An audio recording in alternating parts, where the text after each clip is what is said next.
বিশ্বনবী কাঁদতে কাঁদতে মাথা তুলবেন, বলবেন আল্লাহ, দুনিয়াতে সব নবীরা স্পেশাল দোয়া করেছে, আমি করি নাই, এবার আমি আমার স্পেশাল দোয়াটা করতে চাই, আপনি কবুল করবেন কিনা বলেন। আল্লাহ বলবেন, নবী কি আপনার দোয়া বলেন?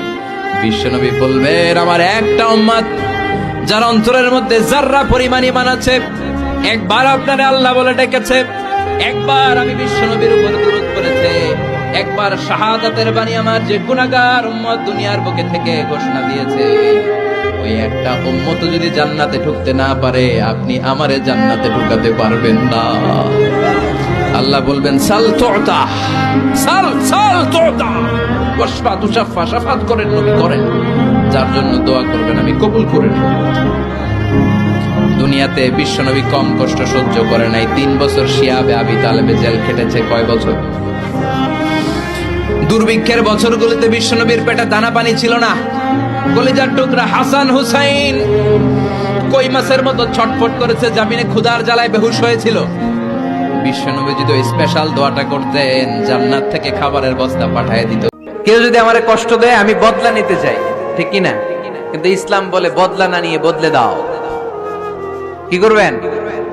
বদলা নিও না, বদলে দাও। আল্লাহর কাছে বল, বন্ধুর কাছে বলার আগে, স্ত্রীর কাছে বলার আগে, ফেসবুকে শেয়ার করার আগে, কষ্টের কথা শেয়ার করব কার কাছে? বিশ্বনবী সাল্লাল্লাহু আলাইহি ওয়াসাল্লাম আমাদেরকে এটাই শিখিয়েছেন। এই শিক্ষার মধ্য দিয়ে গোটা বিশ্বকে তিনি চেঞ্জ করে দিয়েছেন। তার নাম মুহাম্মদ সাল্লাল্লাহু আলাইহি ওয়াসাল্লাম। এই সূরা থেকে আমাদের জন্য শিক্ষা হচ্ছে, আমরা বিপদে আপদে সব সময় ভরসা রাখবো একজনের উপর, তিনি কে? আর মনে রাখতে হবে, the grief isn't permanent, the struggle isn't permanent. এই পৃথিবীর কোনো দুঃখ, কষ্ট আর সমস্যা এটা পার্মানেন্ট নয়। সমস্যার পরে সমাধান আছে, দুঃখের পরে আনন্দ আছে। চলে যেতে হবে। দালান ঘর, বাড়ি ঘর, টাকা পয়সার জন্য পাগল হয়ে থাকি আমরা, কিন্তু এটা আমার আসল ঘর নয়। যেই গোসলখানাটারে আমি এত সুন্দর করে টাইলস করে ইটালিয়ান ফিটিংস দিয়ে বানালাম, আমার জীবনের শেষ গোসলটা কি ওই গোসলখানায় হবে? কথা বলেন, যেখানে লাশ ধোয়ায় ওইখানে আমার গোসল হবে। এগুলো আমরা ভাবতে চাই না। কবরের জীবনটা আসল জীবন। যদি কেউ দেখে কিয়ামত শুরু হয়ে গিয়েছে আর তার হাতে একটা চারা গাছ, কি গাছ? আর ওদিকে কি শুরু হয়েছে? বিষ্ণু ইসা ইসলাম বলেন, যদি তার সুযোগ থাকে কিয়ামত শুরু হওয়ার আগেই যেন চারা গাছটা সে রোপণ করে দেয়। তার মানে থামার জন্য এই পৃথিবীতে আমরা আসি নাই।